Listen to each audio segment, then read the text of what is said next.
আশেপাশের মানুষ আপনাকে কি ভাবছে। নমস্কার, আমি দীপান্বিতা সরকার। সোহম শক্তি ট্যারোতে আপনাদের সকলকে স্বাগত।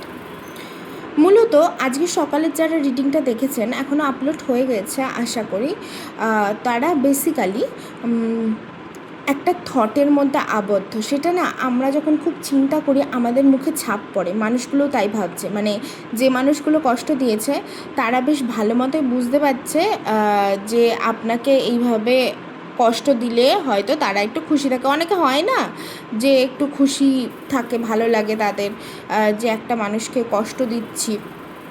তো সেই মানুষগুলো হচ্ছে কিছুটা এই রকম, যে আপনাকে কষ্ট দিয়ে তারা খুশিতে আছে, অনেক খুশিতে।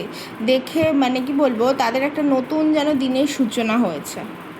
এইটা হচ্ছে তাদের এনার্জি। তবে আপনি না আবার জিরো থেকে শুরু করবেন, আবার সবটা রঙিন হবে আপনার জীবনে। মানুষের কথায় কান দেবে না, দেবেন না। আপনাকে তারা এরকম ভাবে যে একে যত ক্ষতবিক্ষত করা যাবে তত তাদের মজা। কিছু মানুষের তো হয় যে কাউকে কষ্ট দিলে খুব মজা পায়, কিন্তু না, আপনি একদিন আবার উঠে দাঁড়াবেন, ভীষণ ভালো থাকবেন।